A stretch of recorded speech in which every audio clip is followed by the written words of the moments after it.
Power pack এবং 8Z আইপিএসের back সাইডের কাজ বা সিলেকশন সুইচগুলোর কাজ অলমোস্ট সেম। আমরা যদি একটা দেখি তাহলে আশা করি 8Zেরও দেখা হয়ে যাবে। ঠিক আছে, আমরা একটু দেখে নেই। এটার নাম হলো আউটপুট সকেট, অর্থাৎ এখান থেকে আইপিএসের আউটপুট বের হয় ডান পাশ দিয়ে। ডান পাশে সাধারণত ফেজ থাকে। আর এই যে একটা আমরা দেখতেছি output press to restart switch, যদি কোনো কারণে লাইনের শর্ট সার্কিট হয় বা আউটপুটে বা লোডে কোনো সমস্যা হয় তাহলে কি হবে, এটা এক ধরনের ব্রেকার মানে সিবি, এটাকে সিবি বলা হয়। সিবি মানে সার্কিট ব্রেকার। এটা বাহিরের দিকে বেরিয়ে আসবে। যখন আমরা লোড বা কানেকশন ঠিক করে এটাকে পুশ করে দিব তাহলে পূর্বের ন্যায় কাজ করবে। এইবার দেখেন, এটাকে বলা হয় এসি ইনপুট কেবল, যেহেতু লাইন থেকে আইপিএসের ভিতরে এসি লাইন প্রবেশ করানো হয়েছে, এই জন্য এটাকে বলা হয় এসি ইনপুট কেবল। আর যেহেতু এটা প্লাগ অর্থাৎ 3 পিন প্লাগ, এটাকে দেখেন 3টা প্লাগ আছে। এই 3 পিন প্লাগ দিয়ে যেহেতু এসি লাইন আইপিএসের মধ্যে প্রবেশ করানো হয়েছে, এই জন্য এখানে বলা হয় IPS input AC 3 pin round plug, অর্থাৎ 3 পিন রাউন্ড প্লাগও আমরা বলতে পারি। আর এটা দেখেন, এটা হলো লেখা আছে 12 ভোল্ট ডিসি মাইনাস আর 12 ভোল্ট পজিটিভ মাইনাস। নেগেটিভ কী করবে, ব্যাটারির নেগেটিভের সাথে, অর্থাৎ ব্যাটারি নেগেটিভের সাথে নেগেটিভ এবং এই পজিটিভটা ব্যাটারির পজিটিভের সাথে লাগাইতে হবে। এখন আমরা সুইচগুলো দেখি। দেখেন, এই যে একটা সুইচ আছে, একটা লেখা আছে বাইপাস এবং ইউপিএস।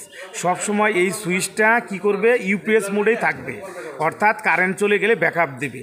যদি কোনো কারণে লাইনে সমস্যা হয়, অর্থাৎ কারেন্ট থাকা অবস্থায়ও কি হয়, মানে আইপিএস চলতেছে না, তখন আমরা কি করব, ইউপিএস থেকে বাইপাস মোডে তখন আমরা দিয়ে দিব। কিন্তু সবসময় এটা ইউপিএস মোডে থাকবে, অর্থাৎ আইপিএস কোনো সময় বার্ন বা পুড়ে গেলে তখন আমরা সাময়িকভাবে কাজ চালানোর জন্য বাইপাস মোডে দিয়ে চালাইতে পারবো। এইবার আসি আমরা মেন ইম্পর্টেন্ট একটা হলো কি আছে,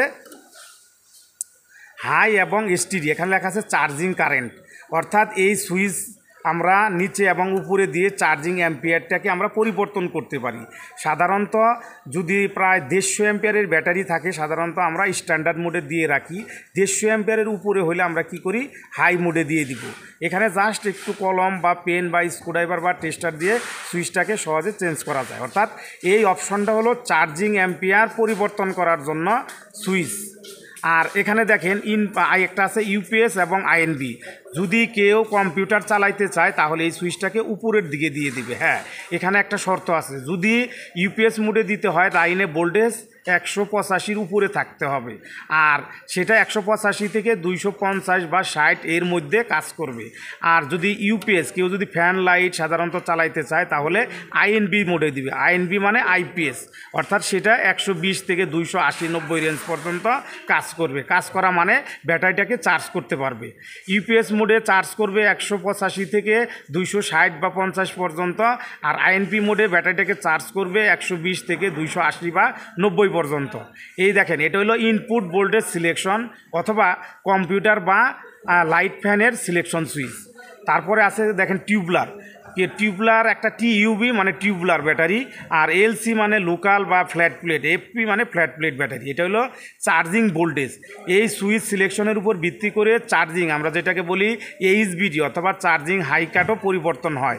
যেহেতু টিউবলার ব্যাটারিতে চার্জিং হাই কাট বেশি লাগে এবং ফ্ল্যাট প্লেট বা লোকাল ব্যাটারিতে কম লাগে, এই কারণে যখন আমরা এগুলোকে ফ্ল্যাট প্লেট ব্যাটারি বলা হয়, এইগুলোকে ফ্ল্যাট প্লেট ব্যাটারি। এই ব্যাটারি যখন আমরা কি করব, দিব, এই ধরনের ব্যাটারি যখন ব্যবহার করব তখন আমরা এটা সবসময় কি করব, এলসি বা ফ্ল্যাটের দিকে সুইচটাকে রাখব।